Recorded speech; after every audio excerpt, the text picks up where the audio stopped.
Welcome back. You're listening to The Voice of Russia. This is our weekly link-up with our bureaus in London, Washington and Moscow. My name is Brendan Cole. Britain's government has given the go-ahead to the UK's first ever nuclear power station in a generation. It will have the backing of France's EDF Energy, which will lead a consortium of investors, including Chinese ones, to build the Hinkley C plant in Somerset. But no sooner had the announcement been made than the age-old nuclear concerns were raised about how waste would be disposed of.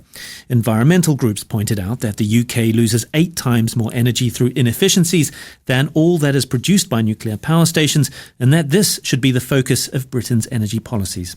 It also comes at a time when much of Europe is scaling back its nuclear power stations, such as Germany in particular, especially after the accident at Japan's Fukushima plant renewed fears over nuclear safety. But at the heart of this debate is energy security and how should a country go about securing this. Have the concerns over nuclear safety been put to rest, and how does nuclear fit into a broader energy mix? Well, to discuss this, I'm joined in the studio by Malcolm Grimston. He's Associate Fellow at Chatham House and Senior Research Fellow at Imperial College London. He's also the co-author of Double or Quits, The Global Future of Civil Nuclear Energy. In Washington, D.C., we have Paul Gunter. He specializes in reactor hazards and security of operating reactors, and he's the Director of Reactor Oversight Project for Beyond Nuclear. And in Moscow, we're joined by Sergei Vakulenko, who is the head of Gazprom's Strategic Planning Department. Welcome to you all. Malcolm, first of all, Britain did lead the world in nuclear power at one stage. It was 1956, Calder Hall. We've seen images of that this week on the news of the opening of that.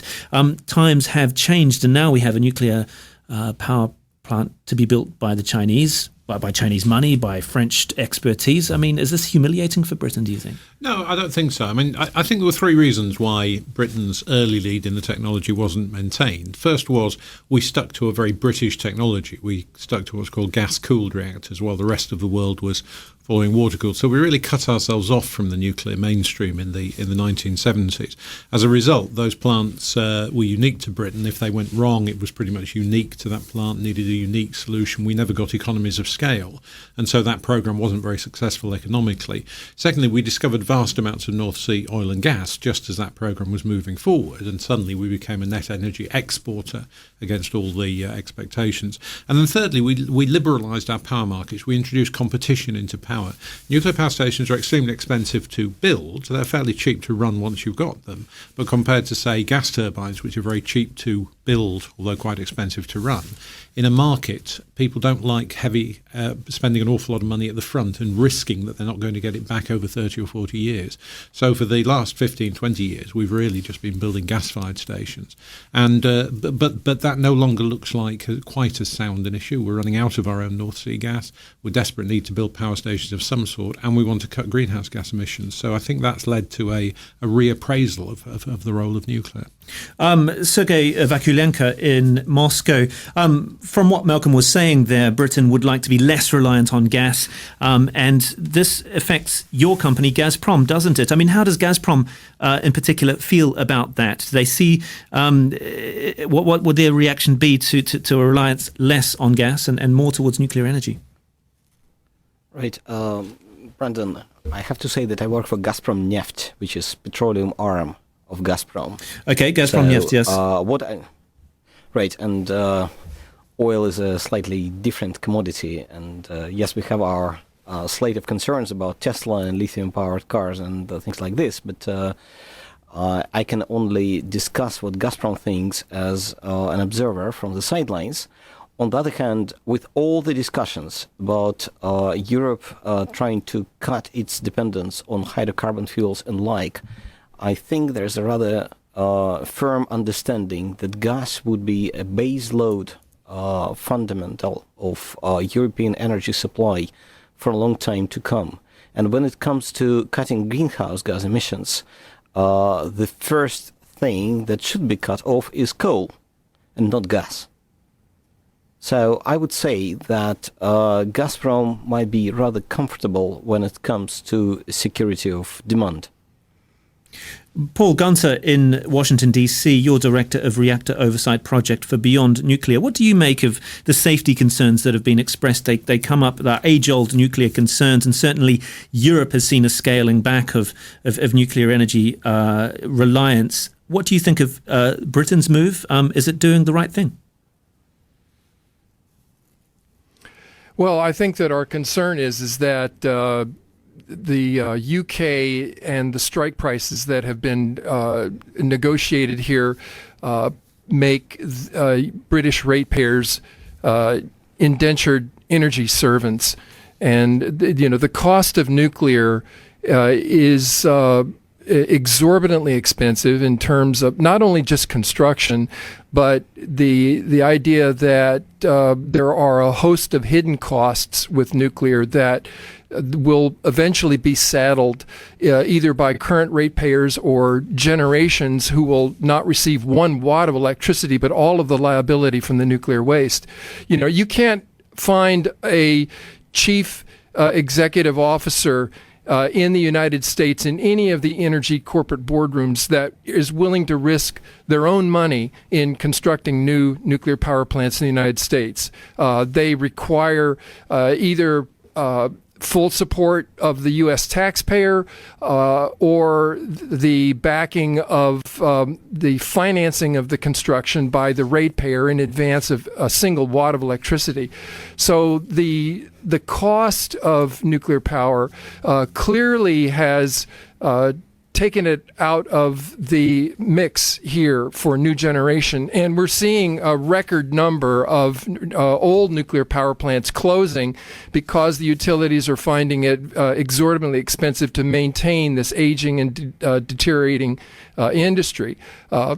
What is inherently dangerous requires these multiple barrier systems, backups to backups to backups. And even then, what we've seen now at Fukushima is that when they fail, and they do fail, accidents will and continue to happen, the consequences are completely unacceptable. So we think it's a wrong move for the UK to be moving into foreign ownership and domination by French and Chinese industry.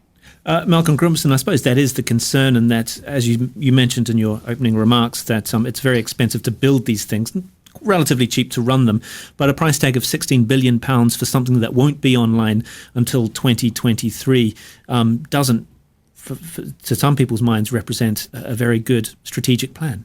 Well, it's all these things. It's a balance. Sergei's absolutely right. The United Kingdom will continue to import very considerable amounts of gas, which in many ways is the most flexible of the major fuels for electricity.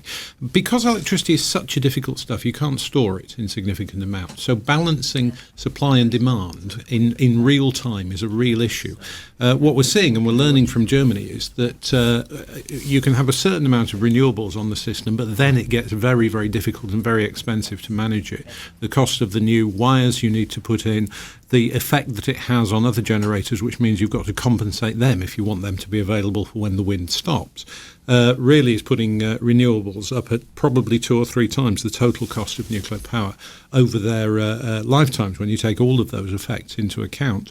And certainly the strike price is about the level that electricity was costing in 2008. And if we look forward to a future with more and more of these crippling green taxes that we're getting in the UK, with more and more need to replace all of our wires, then the figure that the government and the industry have come to, £92.50, I think in the long term may look reasonable, because we should bear in mind it's not just a price floor, it's also a price cap. If the market price goes above that, then the power company still only gets £92.50. But the small print suggests that it may not settle on £92.50, that it may go up, it may go down, it depends. I mean, that isn't actually cast in stone, and it does seem like an awful lot more than what people are paying now.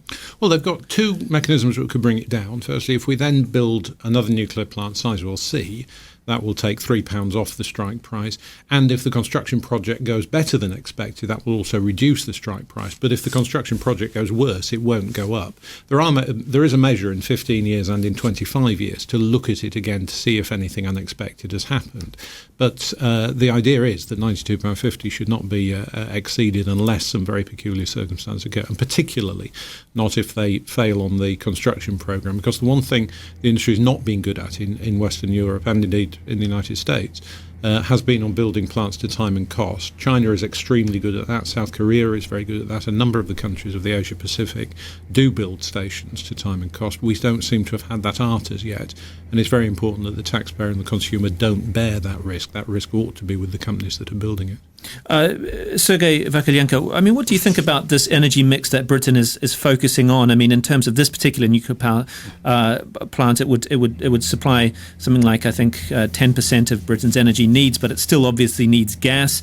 It can't just rely on nuclear energy. Gas will still be very important, won't it? I think so, and also I would think that on a balance, it's probably one of the best, if not the best, energy supply. For the reasons of flexibility, it's probably the best fuel to augment renewables, wind, solar, and like. When it comes to nuclear, well, there are countries which rely on nuclear energy for the bulk of their energy supply, like France, like some other European countries, and so far nothing drastic happened to them. But I would think it's a wise measure to have a portfolio of nuclear, gas, and green energy. Well, hydro, of course, if you can have it, like the Scandinavians do.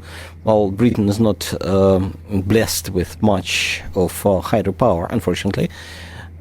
Although this is something that Paul Gunter would disagree with, though. Paul, you're basically saying that the safety aspects are not in place for this kind of technology, and we saw that was borne out with what happened in Fukushima in a very, very advanced society. Exactly, and the issue is that the nuclear power is an inherently dangerous industry, and what we're seeing with the French reactors, particularly the new generation with the that they're proposing to build in England, and as well as what's under construction there in Finland and in Flamanville, France. Again, you have the need to build these multiple barriers and multiple backups against this inherently dangerous power generator. And ultimately, though, you're still left with the open spigot of nowhere for the nuclear waste to go. So long after the last watt has been expended from this technology, there will be a generational impact from the nuclear waste. Additionally, we have concerns with regard to the ultimately the lasting byproduct. Electricity being a fleeting byproduct of nuclear power, you have the real legacy is nuclear waste, and ultimately the basic building block for nuclear weapons.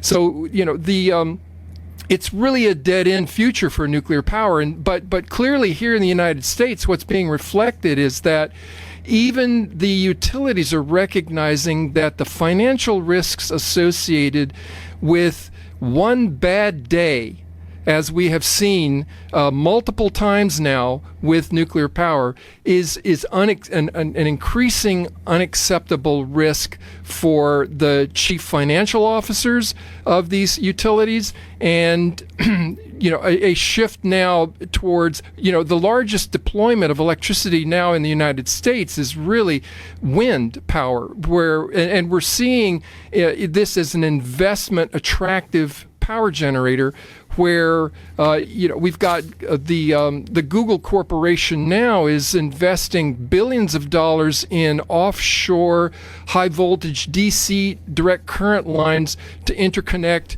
a future in offshore wind for the United States. These are the burgeoning generators of the 21st century: hybrid, renewable, energy efficiency, and conservation. You're listening to The Voice of Russia in London. You're listening to The Voice of Russia in London. This is our weekly link-up with our studios in Washington, D.C. and Moscow. Malcolm Grimston, co-author of Double or Quits, The Global Future of Civil Nuclear Energy. It is interesting, the political aspects of this, I suppose, because normally these things take a long time to build. They're very expensive. And the politicians who are making this policy now won't necessarily be there to cut the ribbon. So why the urgency? Why do you sense there is an urgency now? Is there a real fear that the lights will go out in the UK? I mean, yes, there is. And actually, a lot of that fear is over the next 2 or 3 years, and we can't have new nuclear stations operating in that period of time now. I think many of us in the UK do wish that we'd done what the French